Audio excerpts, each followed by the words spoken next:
Hola, ¿cómo están? Bienvenidos a Noticias Repretel. Yo soy Melissa Durán. Iniciamos.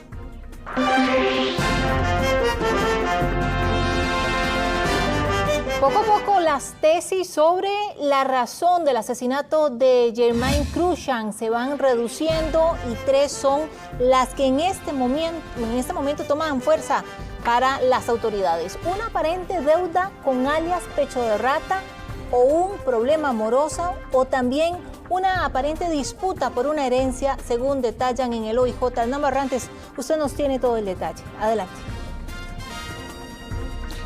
El caso es muy reciente, Melissa, y sin embargo ya las autoridades, gracias a las diligencias que han realizado, han logrado pues al menos establecer estas 3 tesis como las principales. No son las únicas, pero sí las que se están manejando con mayor interés debido a que han generado una mayor cantidad de evidencias y pistas que las dirigen hacia ellos, a las autoridades judiciales. Y es que pues el caso del asesinato de Germain Krushan, hijo del ex presidente de la Asamblea Legislativa, Eduardo Krushan, pues ha generado mucho impacto en la comunidad limonense, y es por esto que se le ha estado dando pues bastante seguimiento a este caso. Fuentes cercanas al organismo de investigación judicial que están manejando este caso pues nos han manifestado sobre estas 3 hipótesis que están tomando fuerza. Una de ellas tendría que ver, como usted mencionaba, una aparente deuda por 138 millones de colones con alias Pecho de Rata, Edwin López, quien es uno de los 5 extraditables que están en este momento en este proceso y que guarda prisión en máxima seguridad de la Reforma. Otra es aparentemente un lío que tendría que ver con un tema amoroso, según reportan en el organismo de investigación judicial, y la otra que también ha tomado bastante fuerza es el tema de una disputa por una herencia. De momento no hay mayores detalles debido a que es muy preliminar la investigación y muy reciente el caso. Recordemos que este crimen ocurrió el pasado 24 de agosto en horas de la noche, mientras la víctima permanecía en un bar en el centro de Limón, cuando varios sujetos llegan a este establecimiento comercial, ingresan y disparan contra la humanidad de Germain Krushan. Todo esto ha generado reacciones de diferentes tipos y también que mediante la investigación se hayan recopilado una serie de informaciones, algunas de ellas que ya han sido descartadas por parte de las autoridades policiales y otras que van tomando fuerza y reforzando el camino de este proceso que se está siguiendo para esclarecer cuál de estas tesis serían las que realmente mediaron en este hecho de violencia que enluta a la comunidad de Limón, sobre todo al Cantón Central, donde se ha visto un incremento de la violencia lamentablemente en las últimas semanas, sobre todo por situaciones que se están presentando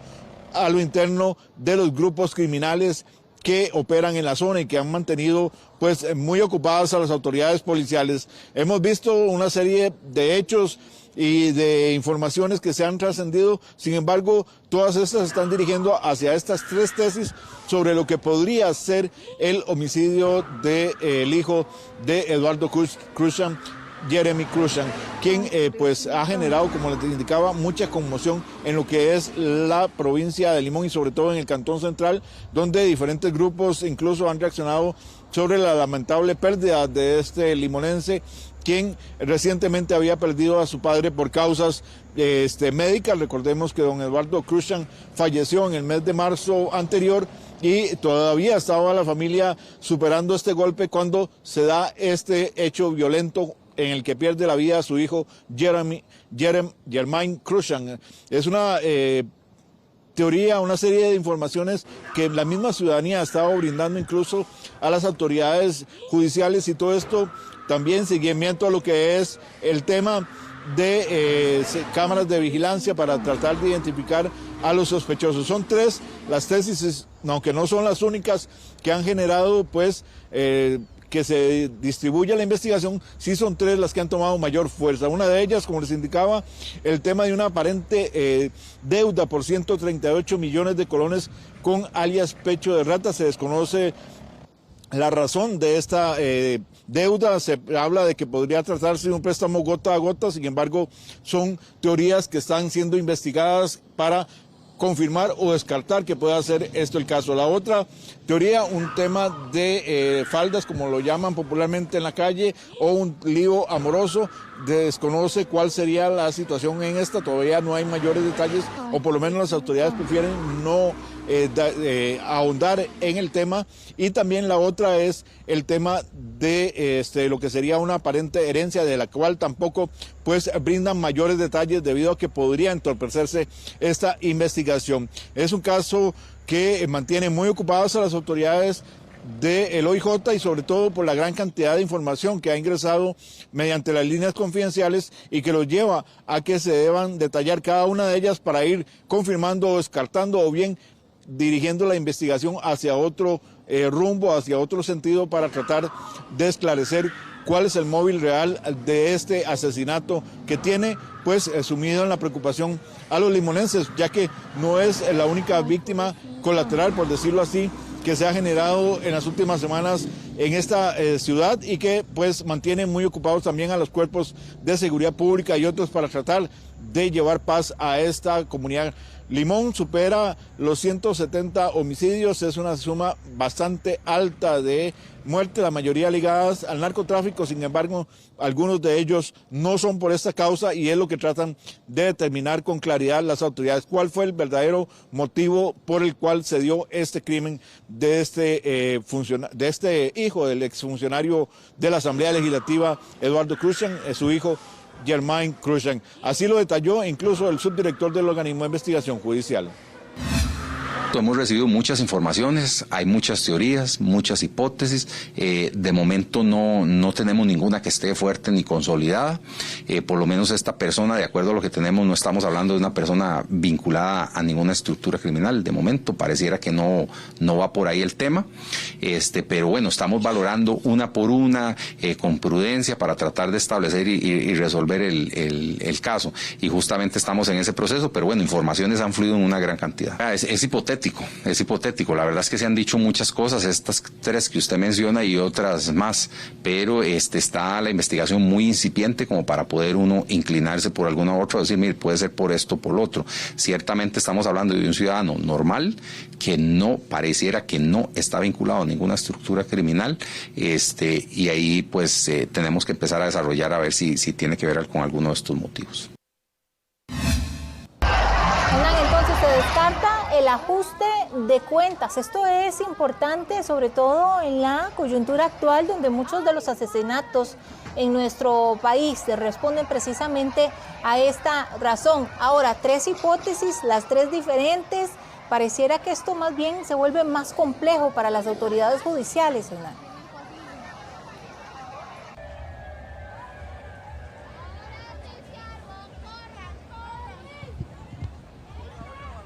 Creo que no me escucha, Hernán. Sí, creo que no nos está escuchando. Pero bueno, muchísimas gracias, Hernán, por toda la información. Nosotros entonces continuamos con más. Y el dolor embarga a la familia de una maestra de Nicoya que fue asesinada de manera violenta, en apariencia, por su pareja sentimental o su expareja sentimental. Mili se convierte en el femicidio número 27 este año y era prima de la diputada Melina Joy. Los gritos de dolor de Milagros Peralta Ajoy alertaron que algo no estaba bien en el barrio El Carmen, en el centro de Nicoya. Minutos antes de la medianoche, un vecino se dirigió al OIJ, que está ubicado a 50 metros de la casa de la maestra de la escuela Cacique Iria, para alertar a los agentes. Al llegar a la vivienda, se confirmó lo peor. Al llegar los compañeros, valoran una mujer entre 30 a 40 años aproximadamente, con heridas, la misma sin signos vitales. Al lugar se desplazó una unidad básica y 2 prolojistas. La escena quedó a cargo de las autoridades correspondientes. Peralta, de 43 años, presentaba heridas en el cuello, tórax y abdomen que le arrebataron la vida y se convierte en el femicidio 27 de lo que llevamos en el año. El principal sospechoso, su pareja sentimental de apellido Sánchez, de 49 años, que fue detenido Tras ser reportado por unos vecinos, el sujeto tenía sus manos ensangrentadas y, según los familiares de Milagros, ya había cometido otros ataques en el pasado. Pasado 25 de julio él trató de agredirla y yo estaba aquí, gracias a Dios, y pude detenerlo y sacarlo de la casa, ¿verdad? A partir de ese momento ya ellos eran pareja, pero a partir de ese momento pues ya no eran, ya estaban separados. Y anoche lo que tengo entendido es que el sujeto ingresó por una parte de atrás de la tapia, ¿verdad? Y apuñaló a mi hermana. Muy brutalmente, según lo que me cuentan. Lo que pasó fue que la expareja de mi tía estaba loco, no sé, era loco, tenía algo, lo habían terminado hace unos meses y no lo aceptó, parece, lo tomó muy mal, se había pasado a vivir como a la casa de la par, como un apartamento pequeño de estudio. Mili, como le decían sus seres queridos, era familia de la diputada Melina Hoy de la Unidad Social Cristiana, quien indicó a través de las redes sociales lo siguiente: no existen palabras que puedan aliviar el inmenso dolor que sentimos la familia por la pérdida de nuestra prima Mili. Su historia no es solo una cifra en las estadísticas, es un rostro, un nombre, una vida que fue amada por su familia y a la que le fue robado el futuro. Su memoria y la de muchas mujeres será el motor para seguir adelante. Exigimos justicia y un país donde seamos libres y seguras, pero siempre te llevaremos en nuestros corazones. En lo que llevamos del año, Limón tiene solo un femicidio. San José acumula 5, Punta Arenas 4, Alajuela 8, siendo la provincia más violenta en esta materia. Guanacaste asciende a 3, Cartago con la misma cifra y Heredia 3, para un total de 27 femicidios. Esta cifra no ha sido nunca vista en Costa Rica. Quiere decir que ninguna de las medidas de prevención han funcionado y siguen muriendo las mujeres de diferentes formas, ya sea apuñaladas, ya sea a través de disparos, y la violencia se incrementa cada día más. Es hora de decretar emergencia en Costa Rica por esta situación y de verdad hacer medidas preventivas para que esto no pase. Los días en los que ocurren más femicidios son los fines de semana y las armas que más se utilizan para asesinar a las víctimas son armas blancas, seguidas de armas de fuego. Un hombre de apellido Sánchez, quien figura como el responsable de dar muerte a puñaladas a su pareja María del Milagro Peralta, el caso que recién veíamos, pasará 6 meses en prisión preventiva. La medida fue dictada por el Juzgado Penal de Nicoya y el hombre fue detenido por la fuerza pública tras recibir la alerta de este nuevo femicidio. Y estas imágenes corresponden al momento en el que un sujeto tacha un vehículo que estaba estacionado en la vía pública. Esto fue en Romoser, en Pavas. Vemos cómo se acerca. El delincuente ya de por sí está vinculado a una serie de hechos similares. Incluso se presuma que forma parte de una banda dedicada a cometer este tipo de delitos en la capital. Ahora se pide su ayuda para poder identificarlo. Si usted sabe de quién se trata, por favor comuníquese al 800-8000-645. Ahí lo vemos más claramente, su rostro del OIJ. Y 2 personas requirieron ser auxiliadas luego que quien conducía el vehículo en el que viajaban perdiera el control y se saliera de la vía. El hecho ocurrió sobre la ruta interamericana norte en el sector de Alto de Santiago, en San Ramón, en Alajuela. De momento no se tiene claro qué llevó al conductor a perder el control. Y 3 personas requirieron ser llevadas a un centro médico luego que el vehículo en el que viajaban terminara así, en el cauce de un río, en la ruta que comunica Ciudad Quesada con Aguasarcas, esto en San Carlos. Por causas que no se tienen claras, el conductor perdió el control y tras salirse de la vía, el vehículo rodó por una pendiente de 50 metros hasta quedar en el cauce de una quebrada. 2 de los pacientes fueron trasladados en condición delicada y 1 más en condición urgente. El Cuerpo de Bomberos de Costa Rica es despachado a atender fuego de un vehículo en la localidad de Desamparados, frente al cementerio. Cuando la primera unidad extintora llega al lugar, efectivamente se trata de un vehículo híbrido de gas LP y gasolina, totalmente con fuego. Nos abocamos inicialmente a controlar el fuego que estaba cerca de una propiedad y lo controlamos sin mayor novedad. Por dicha, los usuarios se encuentran en una condición estable. 2 sujetos de apellido Blandón fueron detenidos cuando intentaron escapar a bordo de una moto tras ser sorprendidos por personeros de Recope. ¿Qué estaban haciendo? Robando combustible mediante una toma ilegal del producto. El hecho tuvo lugar en Moín, en Limón.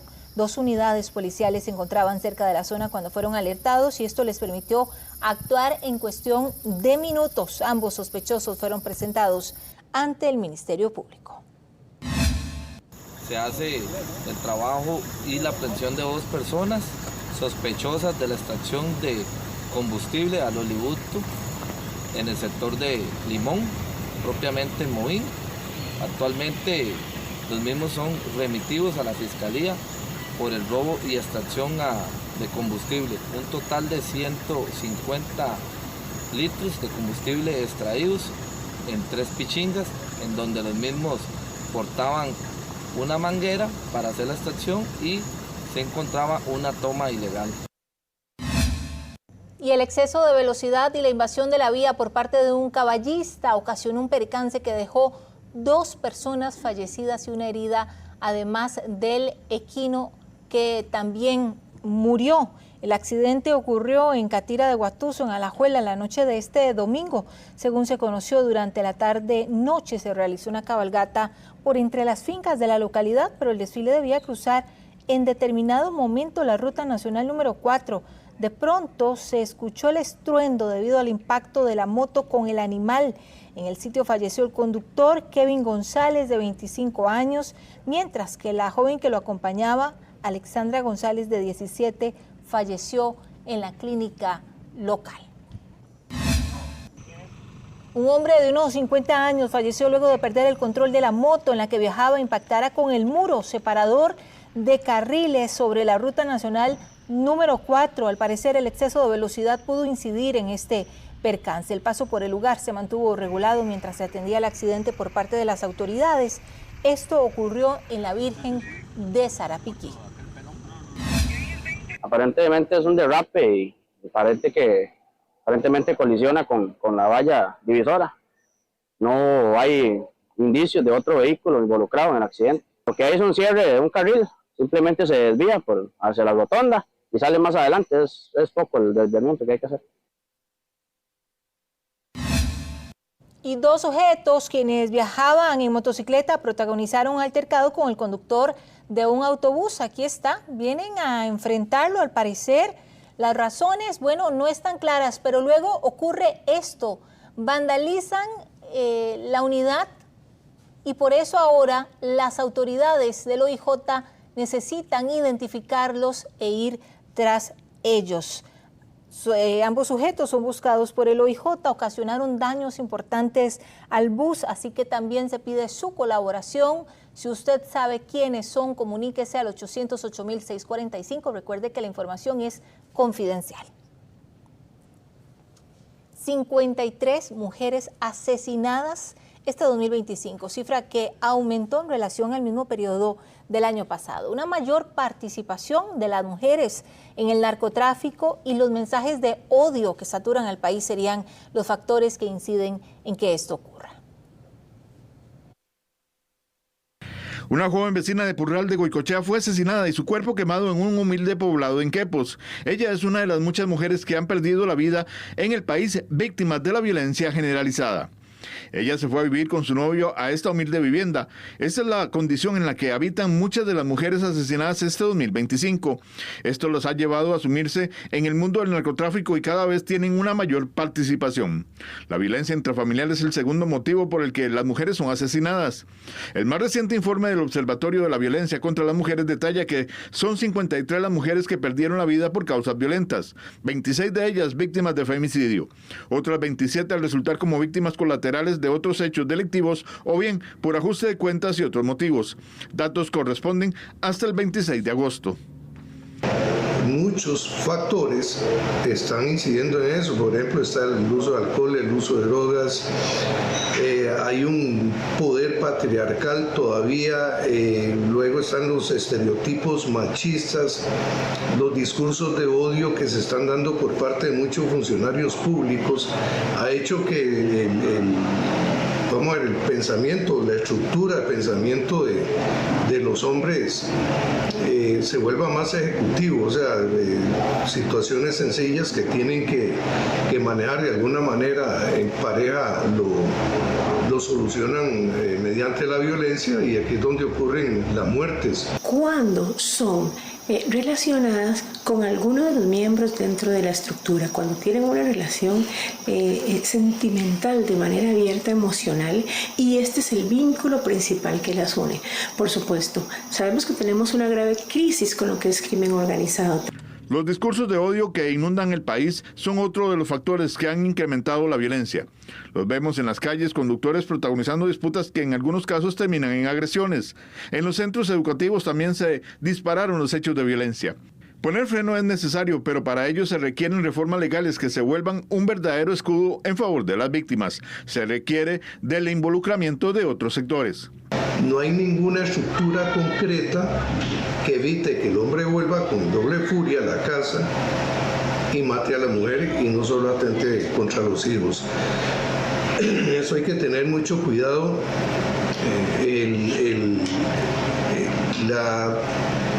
No las leyes, sino la operatividad, incluyendo a la fuerza pública, tiene que cambiar para hacerse más objetiva y más inmediata, porque ya digo, ese proceso que hay ahorita está difícil. Este tipo de expresión es sumamente necesario, un trabajo más arduo, más fuerte, desde por ejemplo el INAMU, que permita que la población sienta no solamente que tiene la posibilidad de salir de relaciones en las que se puede dar una gran cantidad de expresiones.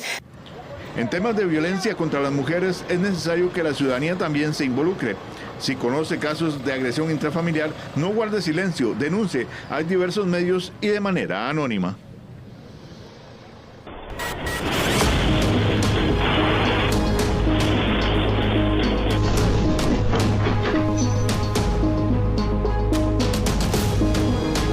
Bueno, y presta atención porque tras la activación de fallas tectónicas en la capital, aquí en San José, se podría presentar un sismo de 6.5 grados, pudiendo provocar daños muy grandes. Pero ¿está realmente San José preparado para resistir a un temblor de esa magnitud?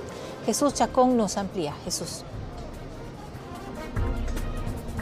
Melissa, esa es la duda que mantienen muchos de los costarricenses con respecto a esa información que brindó el Opsicor, y es que cuando venimos acá al centro de San José nos encontramos rodeados de cualquier cantidad de edificios, muy grandes edificios como el del Banco Nacional, el Banco Central, el del Banco de Costa Rica y bueno, un poquito más lejano, el del Instituto Nacional de Seguros. Todos esos edificios bastante altos, bueno, preocupan también a la población acá en San José. Basta de lo que se ha informado es que, bueno, con el sismo que se presentó en Barrio Trunón el 22 de agosto, eso se conoció lo que son 4 fallas en estos lugares, que lo que manifiesta el Opsicor es que si estas 4 fallas se activan de una manera junta, bueno, podría generar inclusive un sismo de 6.5 grados, que eso es lo que generaría una afectación bastante fuerte. Muchos factores influyen en esto, como desde la parte de la profundidad. Recordemos que el del 22 de agosto fue muy superficial y eso es lo que hizo que muchos lo sintieran, que inclusive se escucharan aquellos retumbos, pero bueno, eso varía, depende también del movimiento tectónico que se esté realizando en ese momento, pero sí se ha determinado que en estas fallas la profundidad no es tan amplia y es por eso que también eso genera esa situación donde, bueno, ya se han manifestado por parte de los expertos que se debe tener precaución en caso de, porque sí podría generar una alerta bastante grande acá en el centro de San José. Tuvieron que pasar 15 años, así lo decía el Opsicor, y 15 años tuvieron que pasar para que se presentara un sismo en el centro de San José, algo poco habitual, pero ahora con estas fallas que se mantienen activas en San José, bueno, prácticamente podría presentarse en cualquier momento y lo hemos visto porque en varios días se han activado algunas de tal vez intensidad muy baja, que no sean sentidos, pero pero recordemos que en nuestro país, bueno, tiembla mucho durante todos los días y solo un 3% de esos sismos son sentidos por la población. Esto lo que dejan evidencias que, bueno, Costa Rica se encuentra en un terreno bastante fracturado, donde hay bastantes fallas tectónicas, y esto lo que genera es que en cualquier momento se puedan ir conociendo más fallas y también activando estas mismas. Según datos del Opsicori, para que una falla se considere activa, tiene que haber tenido por lo menos un sismo registrado en los últimos 10.000 años. Una situación que, bueno, realmente son muchos años y que por eso también el país mantiene muchas de estas fallas activas y que genera también la preocupación de las personas. Parte de lo que ha informado el Colegio Federado de Ingenieros y Arquitectos es que, bueno, San José mantiene lo que es, en general el país, el código sísmico, y esto permite que estas estructuras, que son las que nos encontramos acá en el pleno centro de San José, que las vemos bastante grandes, bueno, estas tienen códigos que deben de seguir, hechas con materiales que realmente sí resistirían a un sismo de esta magnitud, y que en nuestro país no podría pasar lo que en otros países de Medio Oriente hemos visto en algunos lugares. Hemos visto cómo inclusive hoy en horas de la mañana en Afganistán se presentó un sismo, un terremoto bastante fuerte, dejando 800 personas fallecidas. Pero lo que pasa en estos países es que no cuentan con un código sísmico, entonces estas estructuras lo que hacen es colapsar ante esos movimientos telúricos. Sin embargo, las que se mantienen en nuestro país, las que son hechas bajo la ley, sí mantienen esa estabilidad para soportar un sismo de esta magnitud, y es parte de lo que ha informado este Colegio Federado de Ingenieros y Arquitectos. También importante rescatar, porque recordemos que hace muchos años, en 1910, se dio el sismo en Cartago, ese terremoto que destruyó prácticamente la provincia cartaginesa. Mucho ha cambiado desde la fecha hoy, ya son 50 años de ese código sísmico que hace que estas estructuras sean más macizas ante un movimiento telúrico, y que un sismo de estos, con estas estructuras bastante grandes, podría ser resistido. Pero ¿qué dice la gente? ¿Qué opinan los costarricenses? ¿Consideran ellos que San José está preparado para un movimiento tan fuerte de 6.5? Escuchemos lo que nos comentan. Como se sintió esta última vez, que agarró el barrio Tordón y los alrededores, ¿verdad?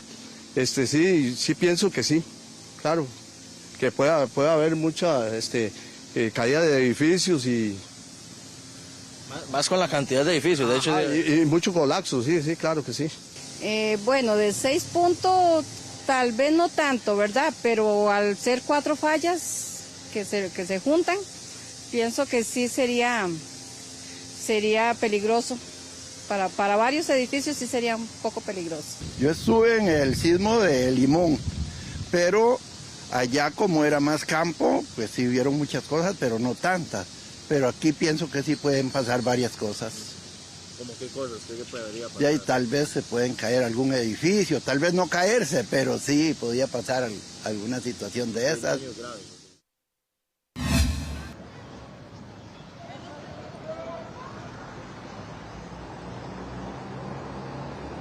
Bueno, y es que escuchábamos mucho de lo que la gente dice en San José, es que, bueno, sí podría colapsar alguno de estos edificios, claramente porque estamos acá en el centro de San José, vemos la magnitud que mantiene y cualquiera creería que esto podría colapsar. Sin embargo, como lo hemos manifestado, expertos del Colegio Federado de Ingenieros y Arquitectos han informado específicamente que esto no ocurriría en el centro de San José, sí en los lugares o en esos asentamientos ilegales.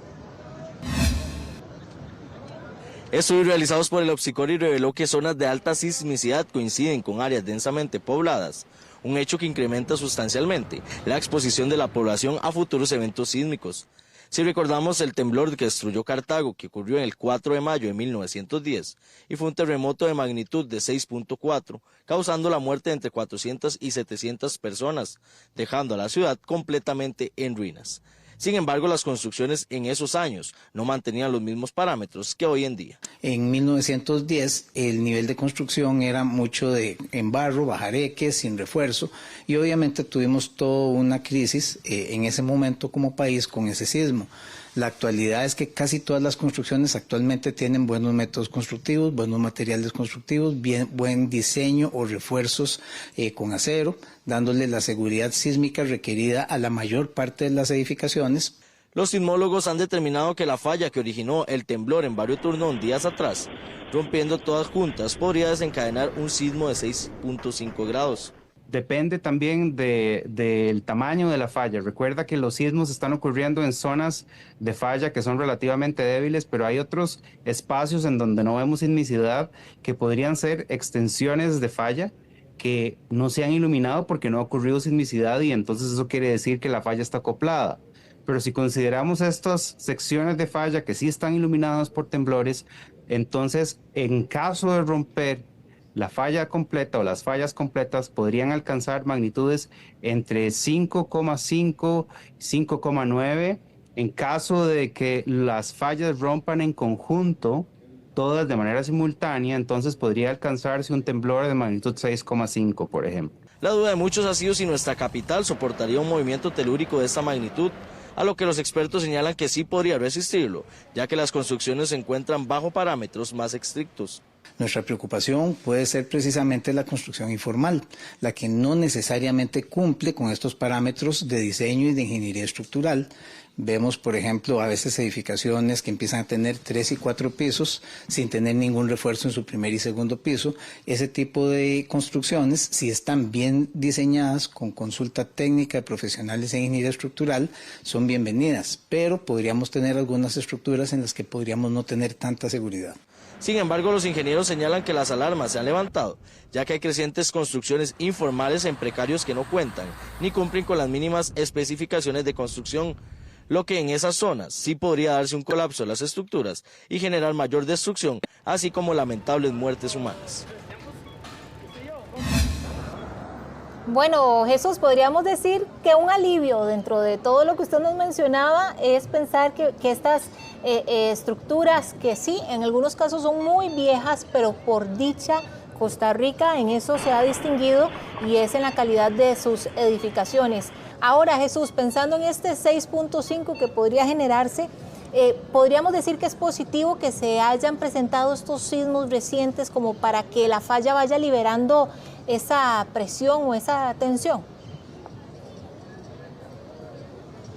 Básicamente, Melissa, lo que genera esto es que, bueno, alerta también a la parte del OPSICOR y a estos expertos porque no conocían de esas fallas tectónicas. Entonces, bueno, el que pasara ese sismo de una magnitud tal vez no tan grande, que no generara ningún incidente mayoritariamente de afectación, bueno, pues provoca que ya estas personas estudiaran y ahora tienen 10 dispositivos monitoreando esas 4 fallas para poder darle el reporte mes a mes de cómo se está acumulando la actividad sísmica en este lugar. Normalmente lo que nos han informado en otras ocasiones que hemos tocado el tema de sismos es específicamente que la energía no se acumula y no se va saliendo, sino que ella prácticamente hasta que acumula el momento total y sufre la fractura es que realiza el movimiento telúrico. Entonces no habría forma de ir liberando poco a poco esa energía que va almacenando en esa falla. Aplican los volcanes entonces solamente. Jesús, muchísimas gracias por la información. 12:25, continuamos.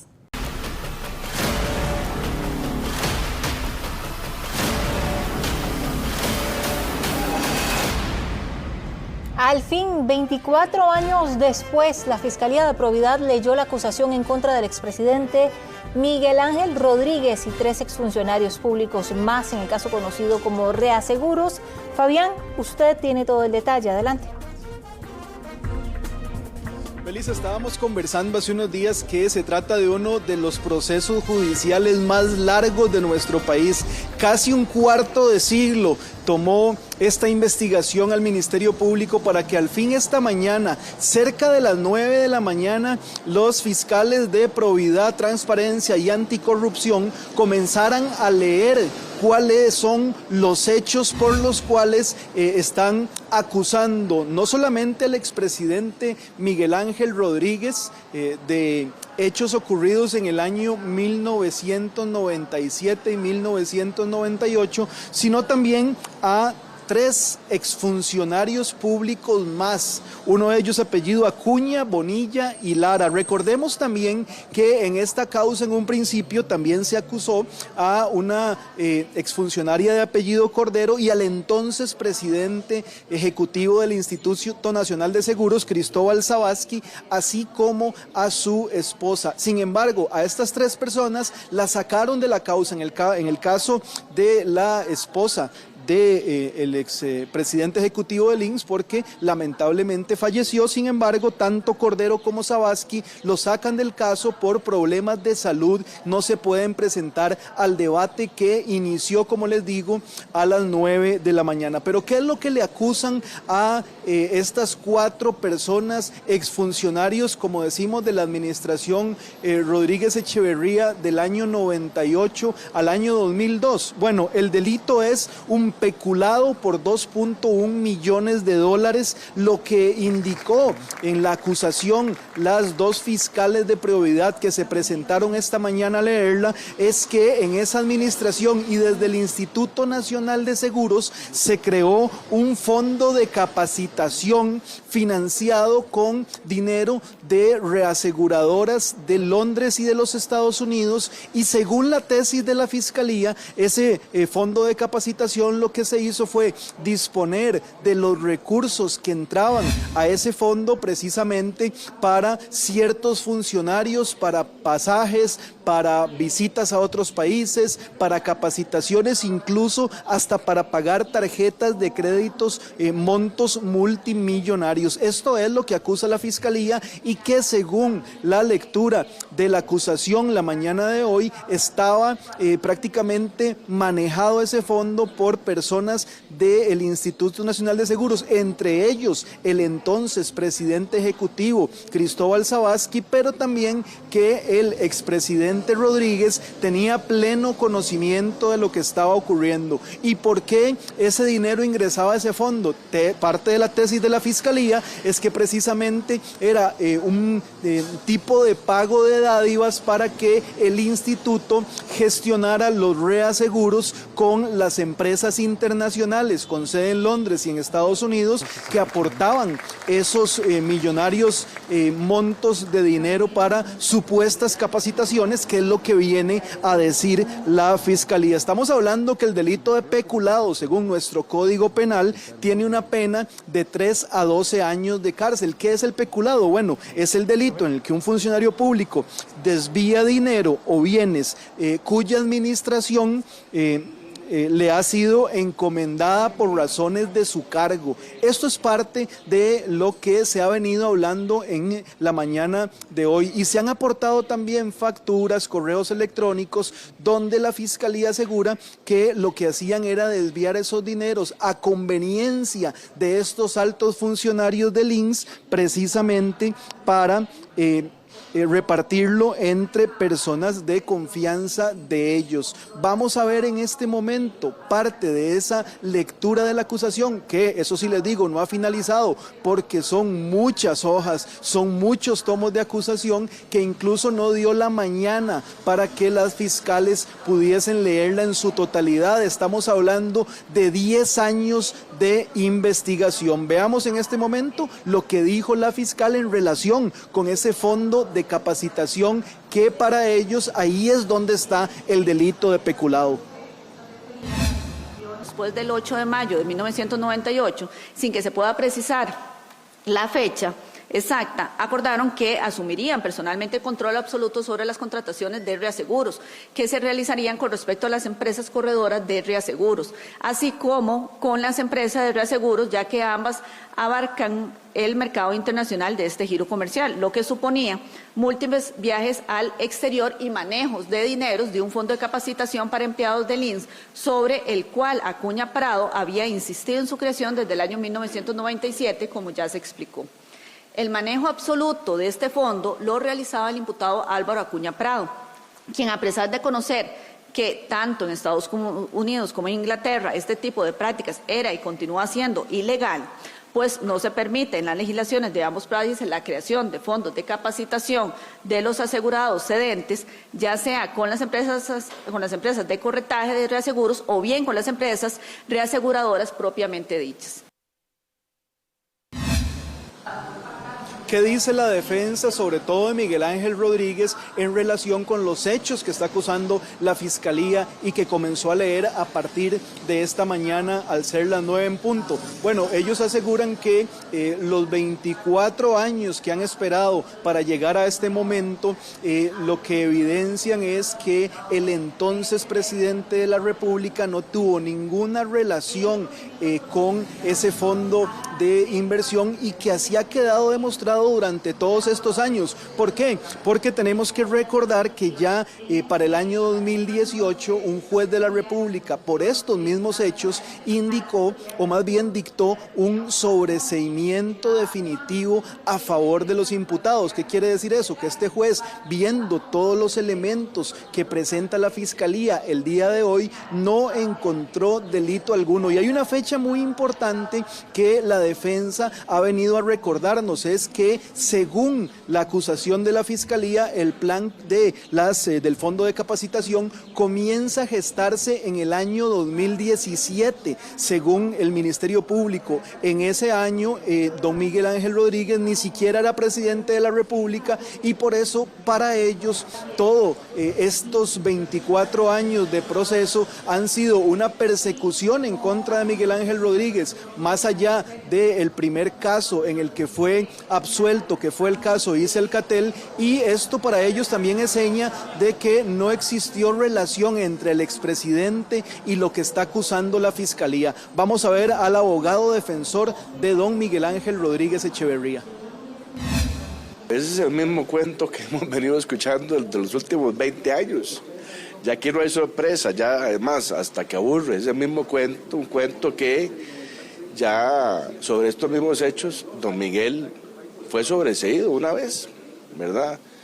Son cuentos chinos, francamente, son cuentos absurdos. Imagínense que se habla de que don Miguel se puso de acuerdo para crear fondos en 1997, es decir, antes de que fuera presidente. Entonces ya caemos en la raya de lo absurdo, y esto es porque al Ministerio Público, en su oportunidad, en las administraciones de Dalanese y de Chavarría, no hicieron bien el trabajo, no fueron objetivas, y lo que tendrían que haber pedido en aquel momento era un sobreseimiento para don Miguel. Lo que pasa es que cómo podía justificar Dalanese y Chavarría un sobreseimiento para don Miguel Ángel después de todo el circo que montaron. ¿Cómo le podían justificar eso al pueblo? ¿Verdad? No podían. Entonces, lo que se dedicaron fue a inventar y a llenar lagunas, pero para querellar o acusar y comer pescado hay que tener mucho cuidado, porque a la hora de hacer esas invenciones, al llenar esas lagunas, que son afirmaciones sin absolutamente ninguna prueba, realmente lo que queda es la Fiscalía en ridículo. Bueno, Fabián, y hablando de la Fiscalía, ¿qué es lo que puede llevar o qué es lo que influye para que, por ejemplo, un caso tome 24 años, 10 años de investigación? Fabián, podríamos decir que ya a estas alturas incluso sustentar muchas de las pruebas es más bien cada vez más difícil, Fabián, y además, ¿qué pasa con estos delitos? ¿No prescribe ninguno? Melissa, hay que apuntar hacia varios puntos importantes para entender por qué ha durado 24 años una investigación como esta. Primero que todo, a la Fiscalía le tomó 10 años preparar la acusación y presentarla ante el Juzgado Penal de Hacienda. Tuvieron que traer pruebas de otros países, tuvieron que hacer un montón de protocolos diplomáticos para que pruebas obtenidas en Inglaterra, en Londres y también en los Estados Unidos viniera al país. Pero también como se trata de un caso que en su momento indicaron que era de tramitación compleja, esto hace que los plazos de prescripción aumenten. y también en muchos escenarios que se han planteado, Melissa. Algo importante de entender es que, por ejemplo, se detiene la prescripción del delito. ¿Por qué? Porque evidentemente todos sabemos que un delito después de 10 años está prescrito.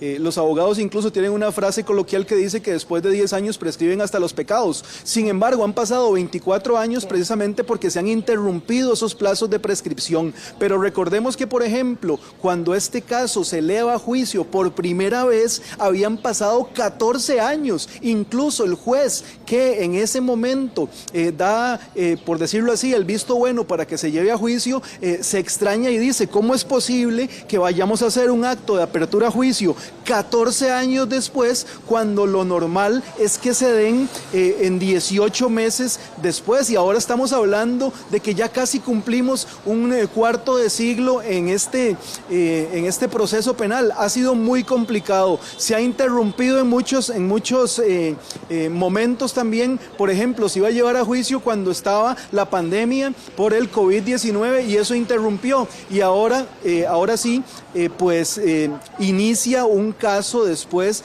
de tantísimos años. Melissa, en minutos vamos a ver también qué dice don Miguel Ángel Rodríguez en relación con este caso y las similitudes que tiene con el que también estuvo involucrado, que fue el de Isi Alcatel, que también tardó una gran cantidad de años para resolverse. Él asegura que todo es una persecución. Vamos a verlo más adelante también. Fabián, muchísimas gracias, y más adelante también le voy a consultar si sabe si en caso de salir inocente, de resultar inocente, el expresidente tomaría alguna represalia contra el Estado por todos estos años y bueno, lo que eso por supuesto ha generado. Quedamos entonces más adelante. Fabián, continuamos.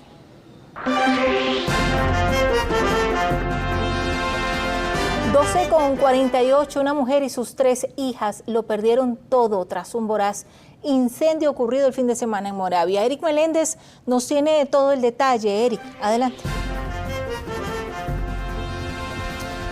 Melissa, faltaban pocos minutos para las 10 de la noche del viernes precisamente, uno de los fines de semana con más atenciones en muy pocas horas. Estamos hablando de que en 12 horas el cuerpo de bomberos atendió 3 emergencias que consumieron más de 3.500 metros cuadrados. En este caso, en Moravia, donde esta madre y sus 3 pequeñitas perdieron la vida incluso durante horas de la mañana, acá al fondo de donde nosotros nos encontramos, es donde se da esta emergencia. 180 metros cuadrados que fueron consumidos por las llamas y que durante este lunes ya Ingeniería del Cuerpo de Bomberos se ha hecho presente. Incluso estábamos viendo cómo también personal de la Compañía Nacional de Fuerza y Luz se hacía presente a este lugar. Estamos hablando que de 340 metros cuadrados, 180 fueron los que resultaron afectados. Al fondo es donde vivía esta madre de estas 3 menores de edad de 7, 9 y 17 años. Ella estaba sola, eso sí, en ese momento cuando se da esta emergencia. Las pequeñitas estaban con otros de sus familiares en el sector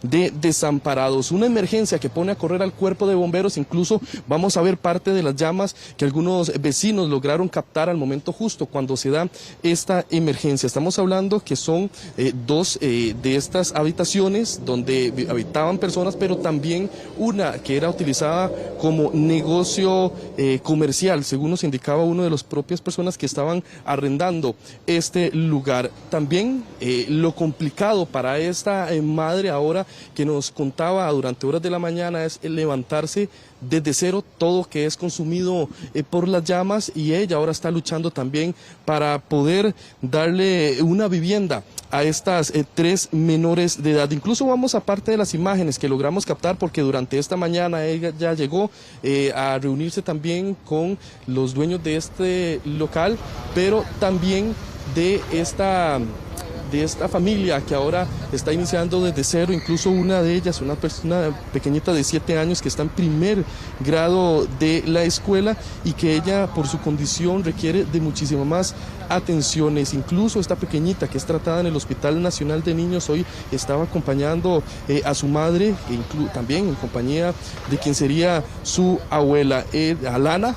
Usted ve las imágenes también de esta pequeñita que acompañaba a doña Melissa, que es tratada en el Hospital Nacional de Niños por padecer estreñimiento crónico, espina bífida e hidrocefalia. Ella ahora también Su madre nos relataba que está intentando ver la forma en darle esa vivienda digna a esta pequeñita de 7 años que está cursando el primer año de una escuela. Se está quedando en casa de sus familiares, en desamparados, sin embargo, ahora enfrenta esta difícil situación. Estamos hablando de casi 700 emergencias por fuego que tiene contabilizadas así el Cuerpo de Bomberos. Así encontramos a doña Melisa con su hija Alana. Ella es una de las familias afectadas tras el voraz incendio que consumió casi 500 metros cuadrados en el centro de Moravia el fin de semana. De esta forma quedó la vivienda en donde vivían estas 4 mujeres.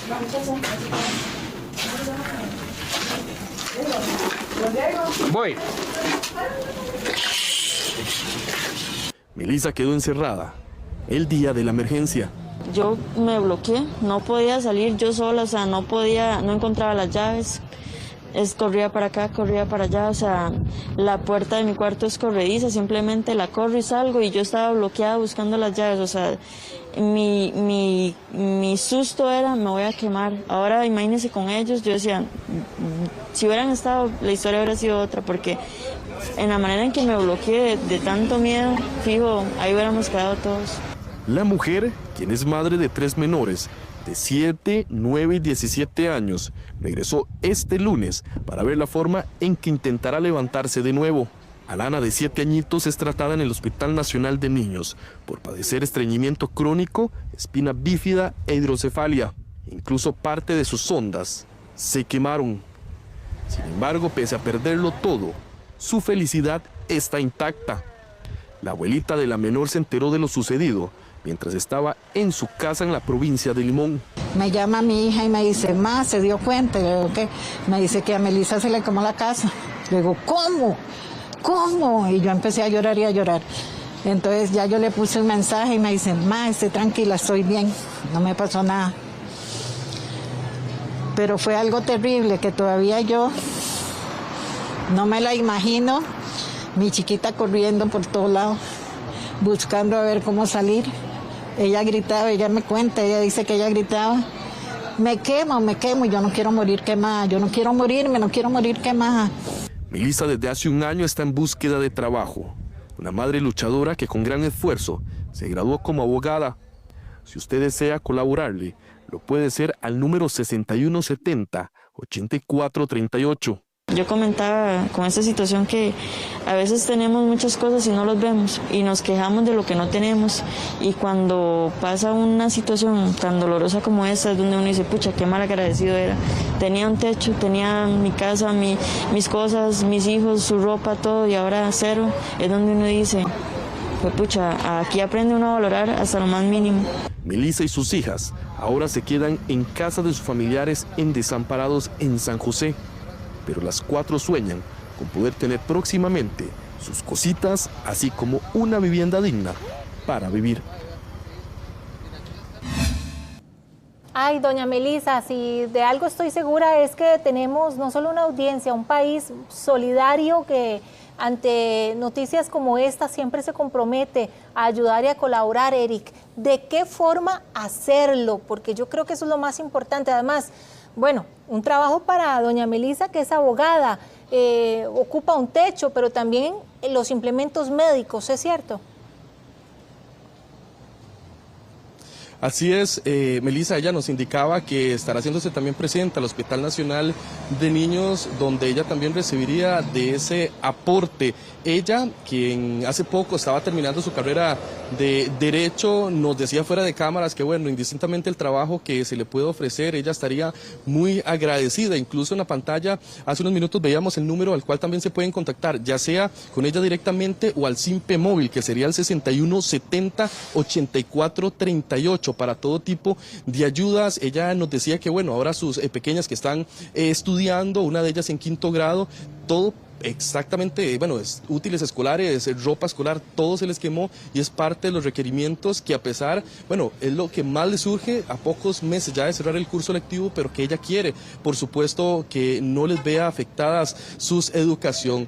una situación compleja que atiende el cuerpo de bomberos en este fin de semana y bueno, en el caso de Melissa, de su pequeñita Lana, que la vimos con una gran sonrisa, y ojalá muchas manos solidarias se puedan ayudar a esta causa, familia que lo pierde todo en este voraz incendio acá en el centro de Moravia, Melissa. Ojalá pronto tengamos buenas noticias. El Simpe Móvil, apúntelo, 6170-8438.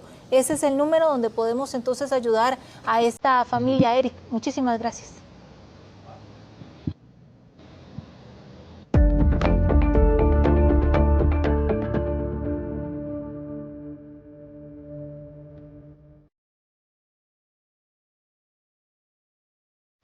El famoso SIMPE ha sido noticia en los últimos días y ya el Ministerio de Hacienda incluso está advirtiendo que sancionará a los negocios que no reciban pagos con SIMPE Móvil como método de pago. Génesis, usted nos amplía.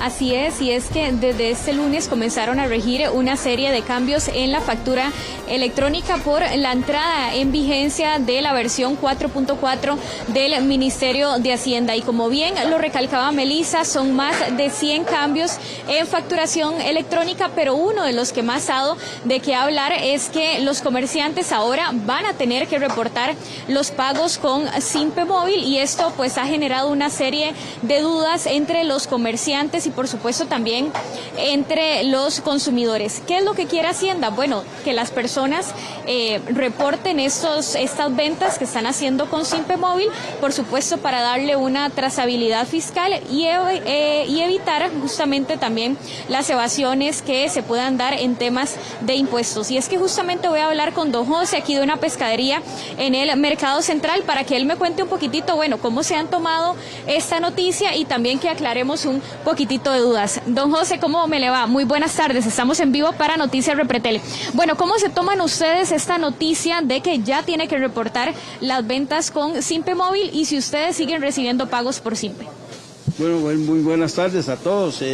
Bueno, para nosotros es muy complicado, la verdad, no para tanto el comercio, sino que ya, y eso es como minimizar todavía más el comercio, el consumidor, y con tanto pago de tantas cosas. Antes eran las tarjetas, ahora resulta que también los simples. La gente no quiere andar dinero en las bolsas, es peligroso, se lo roban, tantas cosas que pasan, pero lo más importante es poder darnos cuenta que cada vez minimizan más al consumidor. Uno como comerciante pues tiene que cobrar, yo no le puedo decir a un cliente no me pague con SIMPE o no me pague con tarjeta, yo necesito vender, y con esas limitaciones pues lo que estamos haciendo es alejando más a los consumidores, especialmente aquí en el Mercado Central, que viene la gente más sencilla, la gente más humilde, y eso nos perjudica mucho. Como usted bien lo recalcaba, ¿sienten ustedes que tal vez, como usted decía, se afecta un poco al pequeño comerciante porque sabemos que muchas ventas se dan por SIMPE Móvil, que quizás a veces pues esto no se reporta ante el Ministerio de Hacienda, o ustedes cómo lo ven? Bueno, para nosotros es una venta, ¿verdad? Es lo normal. Lo que pasa es que ahora ya quieren cobrar por esa venta. Digamos, para nosotros lo importante es vender. Como comerciantes, lo importante es vender. Pero ya están viendo a ver cómo sacan más ventaja en cobrar comisiones para todas las ventas que se hagan. O sea, ahorita hasta por pagar en efectivo van a cobrar un impuesto o una comisión. Yo creo que no es justo para el comerciante, y yo creo que con el impuesto que le cobran a uno con las tarjetas, tanto a uno como comerciante, como le cobran a muchos tarjetavientes, porque hay veces dependiendo del banco les cobran alguna comisión. Entonces, ¿cuánto sale cada producto? Cada vez se encarece más el tema de comercio y es preocupante. Perfecto, muchísimas gracias, don José. Y bueno, y ustedes escuchaban las reacciones en el caso de esta pescadería aquí en el Mercado Central, y como les recalcaba, esto ha generado una serie de dudas. Aquí importante mencionarles para que quede pues bien claro que en el caso de los comercios que están reportando pues todas sus ventas no hay ningún problema. ¿Para quienes sí habrá problema? Para aquellas personas que no están reportando pues la totalidad de lo que venden, Melissa. Sí, yo creo que todavía hay muchas dudas, Génesis, y quizás esta es la sensación, la percepción del comercio principalmente, bien lo relataba él, que, bueno, surgió como una forma de pago que facilitó, que da seguridad al consumidor y que, bueno, ahora trae como muchas dudas. Algo importante, Génesis, es que esto no afecta en nada al consumidor. Viene a ser más un trámite para el comercio, más bien, Génesis. Sí, correcto, como usted bien lo recalcaba, Melissa. De hecho, la semana pasada también el Banco Central hizo un pronunciamiento que al consumidor no le pueden cobrar ningún impuesto por ese tipo de transacción. Así que esto principalmente es para los comerciantes. En este caso también tienen que pues consultar a su contador autorizado, porque sí van a tener que reportar estos pagos por Simpe Móvil, porque si no sería evasión fiscal. Ahí ya corren una serie de multas, de sanciones, así que sí es importante que el comercio pues lo reporte. Y también, como les decía, lo que dice el Banco Central es que no le pueden cobrar al consumidor. Pero vamos a ver, de hecho, una nota que preparamos aclarando un poco de estas dudas. Desde este lunes, los comerciantes están obligados a indicar cuando los pagos se realizan vía Simpe Móvil en las facturas, lo cual ha generado una serie de confusiones y molestias. Pero lo cierto es que al consumidor no debería afectarle en lo absoluto. Sin embargo, desde Hacienda señalan que hay comercios que han dicho que no recibirán más pagos por Simpe Móvil, y esto no debe ser así. Es así como rechazamos categóricamente cualquier comunicación de un negocio que le diga a sus clientes que no va a recibir los pagos de Simpe. E igualmente le informamos a esos negocios que ya tenemos conocimiento de dichas comunicaciones y que el Ministerio de Hacienda los estará visitando para verificar los medios de pago que están recibiendo, y les recordamos que existe una sanción por no recibir medios de pago alternativos. ¿Qué es lo que cambió? Bueno, los comerciantes deben especificar si el consumidor pagó con Simpe Móvil, plataforma digital, efectivo, tarjeta, transferencia u otro medio de pago. Esto debido a que el Simpe Móvil es uno de los medios más utilizados, con más de 600 millones de transacciones al año. Van a cruzar la información contra los contribuyentes y ahí van a saber si ese pequeño emprendedor, ese pequeño comerciante que tiene un negocio está inscrito o no en Hacienda primero, si está cotizando o no. No, para el que compra no tiene ningún problema porque uno es consumidor final, está comprando una prenda, el único problema es que no le están dando una factura ni un tiquete, pero no hay ningún problema legal para el que está comprando. El problema es para el que vende, para el que está haciendo negocio y no está inscrito como en esa actividad económica y no está reportando impuesto de venta ni está reportando la renta. Con este reporte, la Administración Tributaria podrá darle trazabilidad a estas compras. Además, obtener información de posibles omisos o inexactitudes en las declaraciones, para conocer si el contribuyente está cumpliendo con sus obligaciones tributarias. Ante diversas comunicaciones que han realizado algunos negocios a sus clientes diciendo que no van a recibir más pagos a través de Simpe por disposición del Ministerio de Hacienda, les informamos a la opinión pública que rechazamos categóricamente dichas afirmaciones. Cabe recalcar que los usuarios podrán seguir utilizando este servicio, como lo han hecho hasta ahora, sin que ello implique nuevos impuestos o restricciones, y así lo alerta el Banco Central. Costa Rica tiene más de 3 millones de personas suscritas al Simpe Móvil. Bueno, y también les contamos que lo que nos han dicho los contadores es que se estará pues realizando una investigación para conocer quiénes son aquellas personas o comerciantes que reciben más de 100 Simpes al mes. Esto para determinar si están realizando algún tipo de actividad comercial y que no la estén reportando ante el Ministerio de Hacienda. Como les comentaba, son más de 100 cambios que ya están rigiendo por la nueva versión de la factura electrónica, la 4.4. Muchísimas gracias, Génesis, por la información.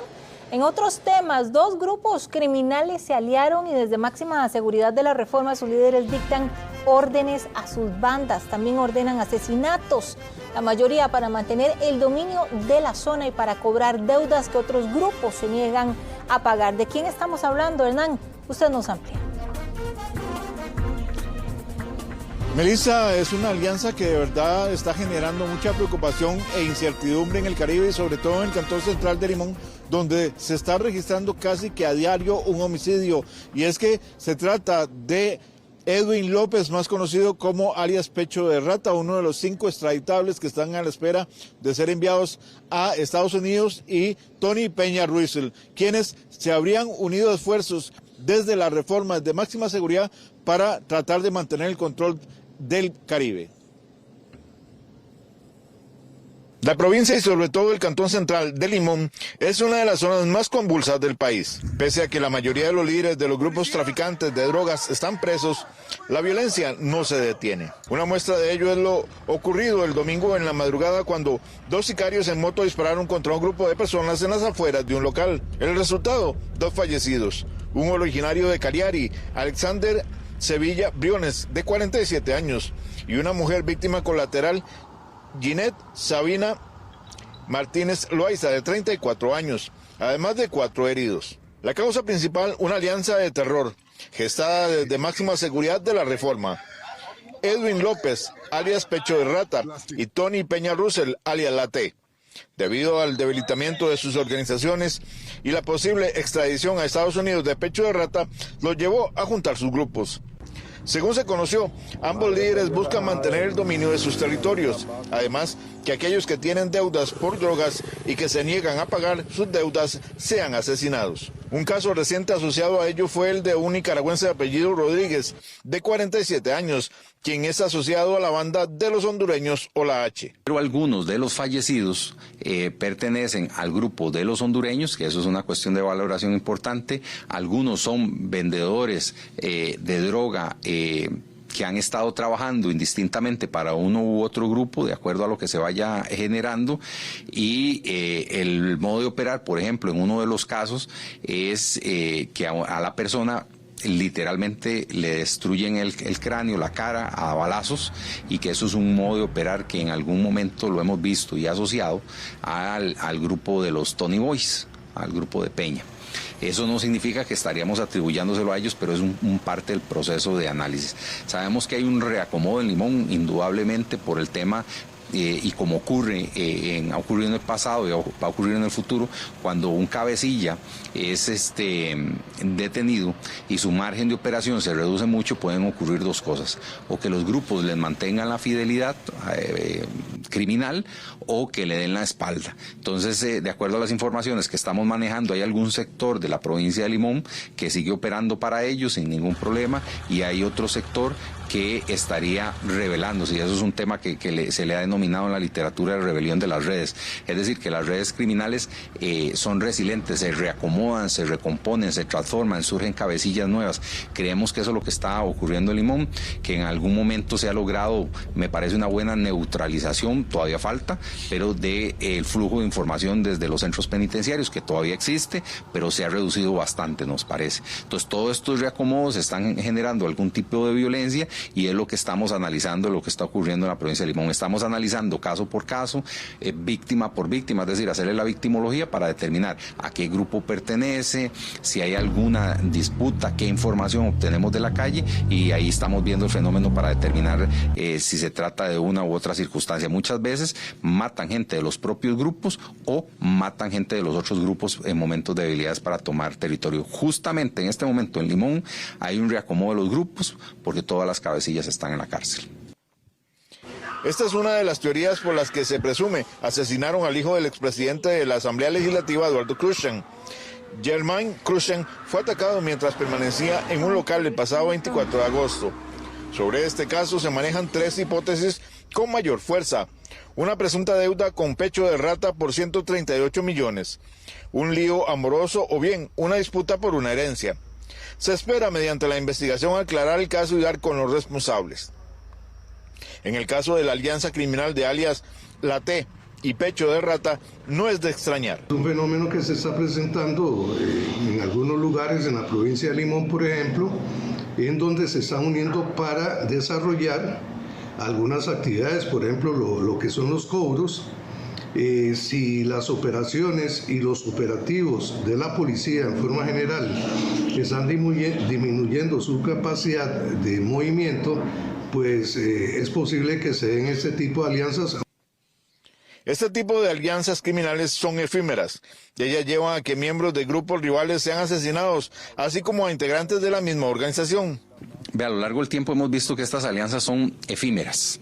Podrían ser alianzas de muy corto tiempo, podrían ser alianzas que se presumen en la calle y que realmente pueda que existan o no existan. Vamos a ver, aquí el tema en concreto es el poder entender y analizar el fenómeno. Peligrosa sí, porque como lo hemos visto en el sur de la capital, dos grupos se alían ante un tercero y eso genera muerte y violencia. Entonces, hipotéticamente, de acuerdo a las informaciones que surgen, estos dos grupos se podrían estar aliando para sacar a un tercero o tratando de recuperar su grupo, tratando de consolidarse, es decir, aunque estamos privados de libertad, estamos fuertes. Entonces eso es lo que podríamos visualizar. Pero ciertamente se está generando violencia y cada vez que hay un reacomodo de las redes, de los grupos criminales, empezamos a ver oleadas de homicidios. Las autoridades temen que producto de esta alianza los hechos de violencia aumenten.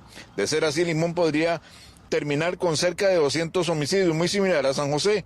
Además, que el país llegue a los 900 asesinatos este año. Una situación bastante preocupante la que se está presentando en el Caribe y que podría incluso repercutir en otras zonas del país. Estaremos pendientes de qué ocurre y también de la acción que realicen las autoridades judiciales. Hernán, muchísimas gracias. 1:12. Nos separamos un instante, pero ya venimos con más de Noticias República.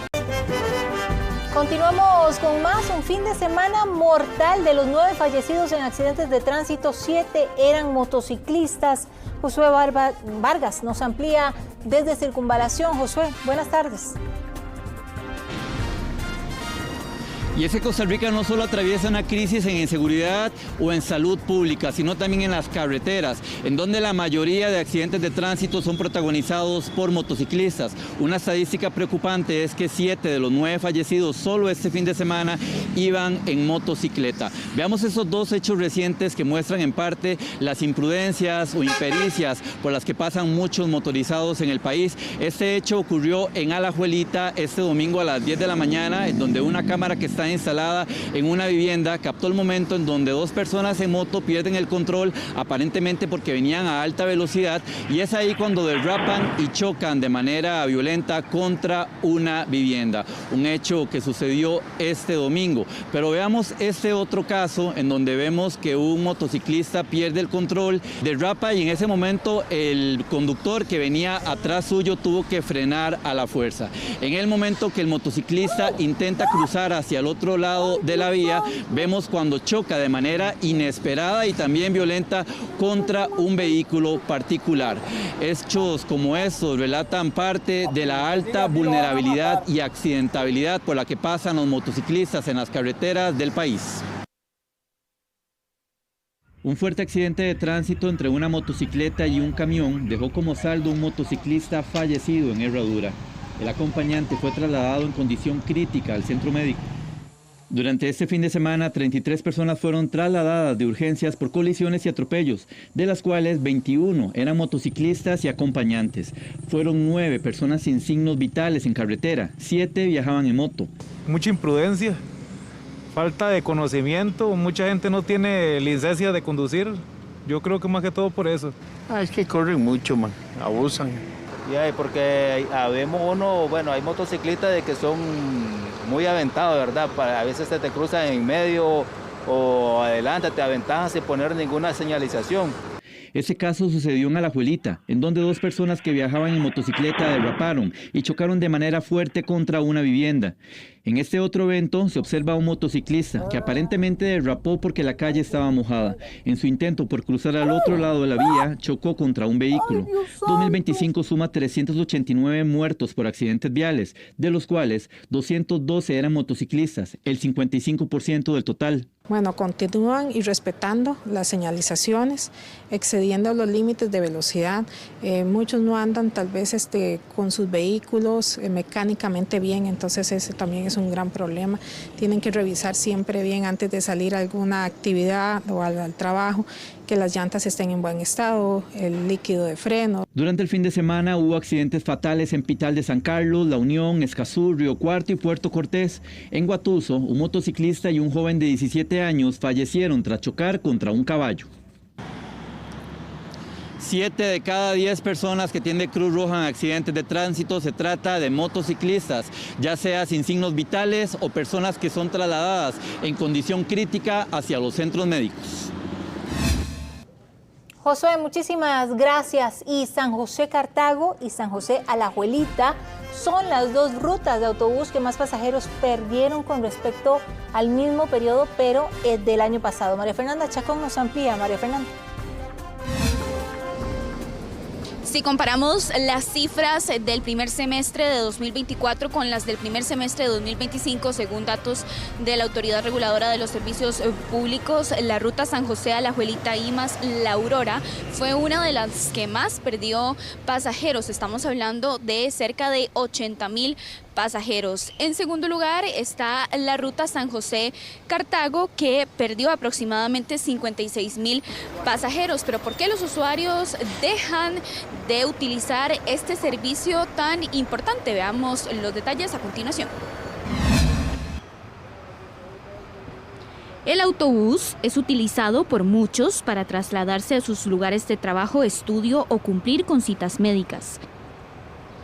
Sin embargo, para otros se convirtió en un servicio que ya no resulta tan atractivo. Según dicen los mismos usuarios, en algunas de las rutas las tarifas son elevadas, mientras que las unidades y las frecuencias no mejoran. Por ejemplo, en Curridabat es que no hay para San Pedro. Digamos, los buses de Curridabat dejaron de viajar por San Pedro y los que venimos al hospital hay que venirse en Tirraces o en La Lía. Y si no, pagar Uber, dijo, porque no hay buses. Y tan malos que están, porque viera que buses más malos. Y el trato de los choferes, que hay choferes que de verdad son bien terribles. Y tiene que aguantar uno todo. Como adulto, dice, tiene que aguantar.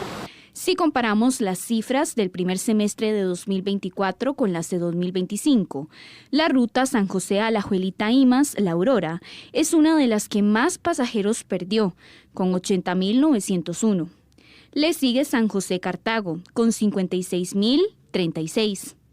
San José San Isidro de Coronado y Ramales, 48,931. Alajuela La Aurora de Heredia, 45,090. Y San José Heredia, Portivaz y Santo Domingo, 36,312 pasajeros perdidos. Actualmente la tendencia de comprar su propio vehículo también lleva a una menor dependencia del transporte público. Y es que, aunque implica un mayor gasto de mantenimiento y combustible, da una sensación de mayor ahorro de tiempo al no tener que esperar el autobús. Por la facilidad, digamos, ¿verdad? Ahora hay más facilidad de comprarse un carro que antes. Entonces es una. Y que por las presas, digamos, en un carro se va por otros, ¿verdad? Senderos, digamos. En cambio en el bus no, es más lento. Y a veces, pues, es un poco complicado en el bus porque van todos, a veces, ¿verdad? Agarrados. Bueno, una de las cosas que creo que ahorita ya arreglaron un poco es lo de las tarjetas, ¿verdad? Que es un poco incómodo. Y a veces los choferes, como uno le da la tarjeta y tienen que sacarse un ratito, no les gusta. El aseo es muy importante, ¿verdad? Es muy importante porque ya se sentiría uno un poco más incómodo sabiendo que está un poco descuidado el asunto. Muy sucios, ¿se los encuentra? Pues hay algunos, sinceramente hay algunos que no le ponen mucha atención a eso. Tras 5 años de la pandemia, la cifra de demanda no termina de recuperarse. Según datos de la Autoridad Reguladora de los Servicios Públicos, el porcentaje máximo que ha alcanzado es del 80%, es decir, continúa existiendo un faltante de pasajeros del 20%. El ente regulador ya trabaja en varias iniciativas para modernizar este servicio con la introducción de autobuses eléctricos y también en varias iniciativas para prevenir el abandono de rutas que se ha venido dando desde hace algunos meses.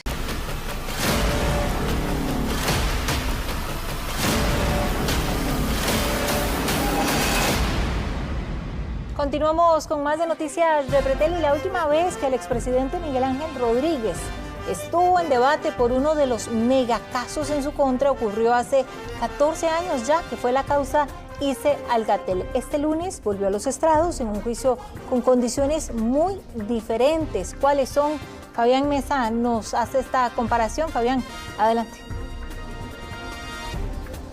Recordemos, Melissa, que ese primer debate, el que se llamó ICE Alcatel, ocurrió en el año 2011, con unas condiciones completamente diferentes a las que se vivieron a partir de hoy en la mañana. ¿Por qué? Bueno, una gran cantidad de imputados, una gran cantidad de defensores, quizá en lo que se asemeja es en la duración de los procesos, porque también fueron procesos que durante muchos años se celebraron en los tribunales de justicia aquí en Goicoechea. Pero por ejemplo, en el año 2011, cuando se inició esta causa, cuando llegó a juicio a los tribunales el caso ICE Alcatel, había un gran dispositivo de seguridad, había una gran cantidad de medios de comunicación, no solamente nacionales, sino también agencias extranjeras y, por ejemplo,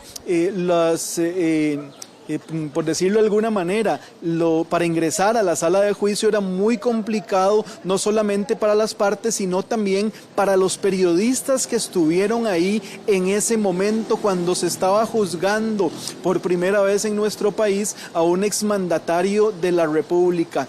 ¿Por qué era difícil? Bueno, anillos de seguridad, revisiones, es un panorama totalmente diferente al que ocurre el día de hoy, en el que evidentemente existen los mecanismos de seguridad, pero los normales en cualquier proceso judicial, no como hace ya 14 años cuando se dio este juicio y cuando se dictó una sentencia. Recordemos también que en el caso ICE Alcatel, en el año 2011, se da una sentencia condenatoria en contra no solamente de Miguel Ángel Rodríguez, sino también de los otros imputados en una causa en la cual la Fiscalía acusó el pago de dádivas por $800,000 para la adjudicación de 400,000 líneas GSM a la empresa Alcatel. Sin embargo, un año después, la apelación dicta una absolutoria para todas las personas que en ese momento, un año antes, habían sido encontradas culpables, y posteriormente esta absolutoria a favor de los sospechosos quedó en firme. ¿Qué ha pasado el día de hoy en este caso? Bueno, como hemos estado informando, se lee la acusación no por el caso ICE Alcatel, porque eso ya es de hace más de 14 años, sino por el megacaso conocido como Reaseguros. Eso es lo que se está discutiendo el día de hoy aquí en los tribunales de Goicoechea, que según la acusación de la Fiscalía, se creó un fondo de capacitación en el Instituto Nacional de Seguros, donde se movieron $2.1 millones y que eso era manejado por altos funcionarios de la institución que están acusados en esta causa, también con el conocimiento del expresidente Miguel Ángel Rodríguez. Dos casos que evidentemente involucran a un expresidente de la República que estuvo al mando del país de 1998 al 2002. En uno de ellos se dicta una absolutoria y ya en este caso se había dictado un sobreseimiento. Sin embargo, una apelación hace que vuelva a juicio y que ya se vayan a cumplir 25 años, un cuarto de siglo desde que se inició la investigación. Pero ¿qué dice don Miguel Ángel Rodríguez? Veámoslo a continuación. No hay duda de que inicialmente hubo una persecución. No lo digo yo, lo dice la Sala Constitucional, que declaró que el show que se montó denigrante en mi contra, a mi regreso anunciado al país, comunicado al fiscal, voluntario de renuncia a la posición más alta que ningún centroamericano ha alcanzado internacionalmente, fue una violenta violación a mis derechos fundamentales. De eso no cabe duda. No cabe duda de que inicialmente la Fiscalía utilizó recursos destinados a la persecución del tráfico de drogas para la persecución al presidente Rafael Calderón y a mí. Eso está documentado, eso existe. No cabe duda de las enormes violaciones a mis derechos que a lo largo de todo ese proceso se fueron dando, ni cabe duda de la reiteración que hubo en aquellos años en mi contra. De manera que yo no puedo ser ciego y decir que no hay una fuerza que se propuso perseguirme en aquellos años y que tiene un efecto muy importante en el deterioro de algunos partidos políticos que se ha dado desde entonces y en que otras fuerzas hayan cogido un camino que no habrían tenido si no se hubieran dado estos procesos. Pero también debo decir que yo no creo que esto siga. Sí, lo que sigue es problemas del procedimiento. Queda una inercia, hay un proceso, no saben cómo pararlo, no saben cómo llegar a un acuerdo. Melissa, luego de escuchar las declaraciones de Miguel Ángel Rodríguez, yo quería responderle una pregunta que usted me planteó hace algunos minutos. Si él pues es encontrado inocente y si es absuelto en esta nueva causa, va a pedir un reintegro a su honor,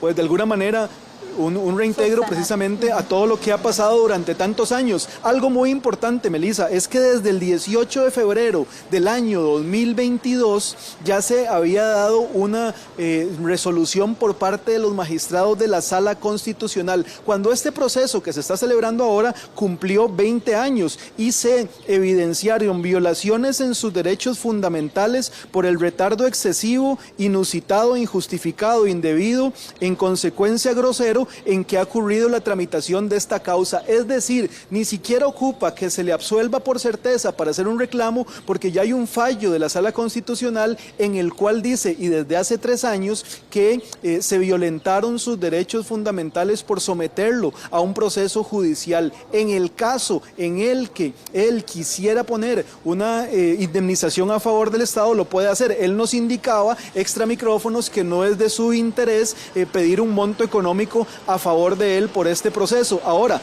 también en el caso en el cual en este proceso se dicte una absolutoria, eso sí, por certeza, también puede hacer uso de los derechos que tiene él para solicitar una indemnización, pero desde ya y sobre todo por esa sentencia del 2022 de la Sala Constitucional, tiene todo para reclamar una indemnización, Melissa. Bueno, imagínese, Fabián, y vale destacar que no es porque sea el expresidente, es que cualquier costarricense podría estar en una posición donde le tome 24 años intentar demostrar su inocencia, ¿verdad? Bajo ese principio de inocencia en nuestro país, eso no debería ser.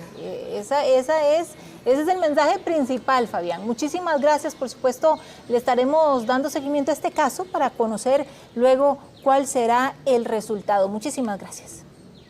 Y la Unión Médica Nacional recomienda ampliar los servicios de emergencias en Cartago por la saturación del Max Peralta. Tracy Morales nos tiene todo el detalle. Adelante, Tracy.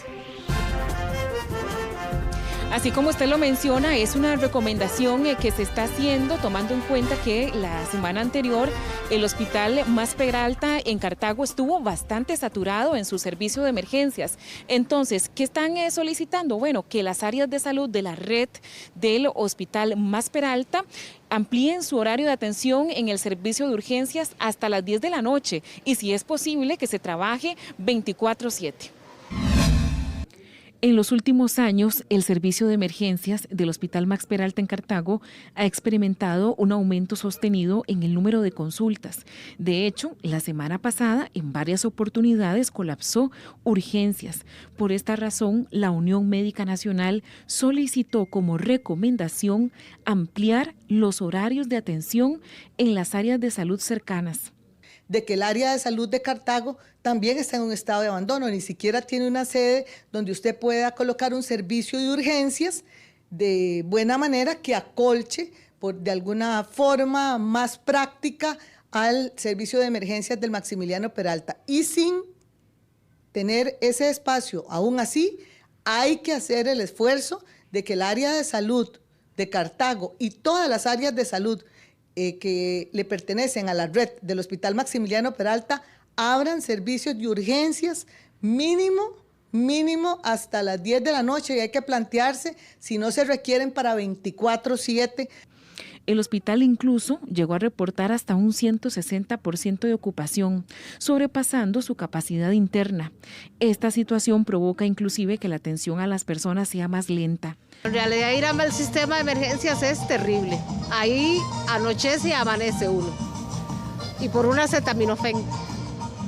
Porque, tal vez no es culpa del centro médico ni nada, pero no hay médicos, no hay especialistas, no hay nada. Y tiene que ser una emergencia ya muy grave para que atienda a una persona. Ya el resto los aleváis de donde uno vive y en realidad es lo mismo. Va uno y son citas programadas o madrugar a las 2 de la mañana. Considero que es muy urgente el nuevo hospital, ¿verdad? Es importantísimo, porque no se está dando una atención adecuada como la merecemos todos los asegurados y todos los cartagineses. Entonces es un problema, realmente un problema serio. Un día fui a una cita y yo en Cocorí, y me mandaron para Taras. Y para mí es muy difícil porque yo no conozco.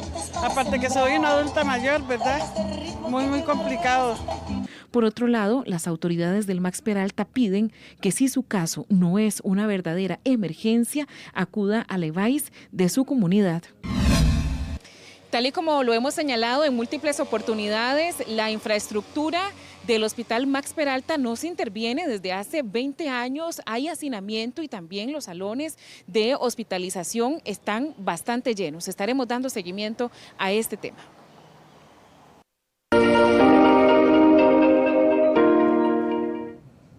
Y el país se encuentra bajo los efectos de la onda tropical número 27 este lunes. La tarde, prepárese porque sí, estará pasada por agua, como decimos, y además con vientos de hasta 70 kilómetros por hora. La onda tropical número 27 entrará oficialmente al país en horas de la tarde, pero desde temprano ya comenzó a generar nubosidad y algunas lluvias. Este sistema aumentará los aguaceros durante la tarde y noche en sectores del Pacífico, Valle Central, zonas montañosas del Caribe y la zona norte.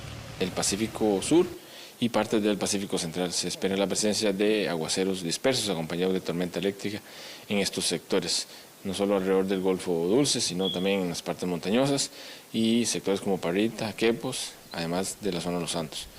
En el caso de la región del Caribe y partes de la zona norte presentarán lluvias también en el periodo de la tarde, aguaceros muy localizados, sin embargo los montos serían inferiores a los presentados en el periodo de la mañana. Bueno, en el caso del Valle Central presentará en el periodo de la tarde aguaceros localizados en sectores del norte y del oeste principalmente. Pero no solo la onda tropical número 27 traerá lluvias durante esta primera semana de septiembre. La zona de convergencia intertropical también estará mucho más activa sobre la región, aunado a otros factores como el calentamiento matutino e incremento en la humedad. Partes bajas estarían entre los 30 a 50 kilómetros por hora, En el caso del Pacífico Norte, estas ráfagas estarían entre los 40 a 70 kilómetros por hora, serían las máximas. El Pacífico, el Caribe y la zona norte registraron las lluvias más significativas durante las últimas horas. En varios puntos, los acumulados llegaron hasta los 200 milímetros. Desde el Instituto Meteorológico Nacional, piden especial atención en sectores urbanos ante posibles inundaciones por saturación de alcantarillado. Y este primer fin de semana de septiembre se realizará el Festival de Ballenas y Delfines en el Parque Marino Ballena. Un evento, además, abierto a todo público, pero que ojalá usted no se pierda. El 5, 6 y 7 de septiembre se realizará el Festival de Ballenas y Delfines en el Parque Marino Ballena, uno de los 10 mejores puntos en todo el mundo para la observación de ballenas jorobadas. Las personas que nos visiten en esta ocasión podrán disfrutar de diversas actividades como deportivas, culturales, gastronómicas y los ya tan famosos avistamientos de ballenas y delfines. Esta época es el mejor momento para el avistamiento de cetáceos en el lugar, con posibilidad también de ver otro tipo de animales marinos que abundan en estas aguas, como delfines y mantarrayas. El festival también contará con talleres de papalotes, mandalas en playa, conciertos, partidos y otra gama de actividades. Un evento que además promueve la economía local. Les invitamos a que puedan aprovechar esta oportunidad magnífica de tomar tours con empresas responsables, empresas que saben cómo hacer las aproximaciones para no afectar el hábitat de las ballenas y que puedan disfrutar de algo por lo que muchos turistas de muchos países del mundo pagan miles de dólares para venir a nuestro país a ver. La Fundación Keto también estará participando para hacer registro de fotografías de las manchas de la cola de distintas ballenas, lo cual funciona como un tipo de huella dactilar para identificarlas, rastrearlas y protegerlas. Los interesados en participar, conocer opciones de hospedaje y demás pueden contactarse al 8729-3624 o bien al correo que ve en pantalla.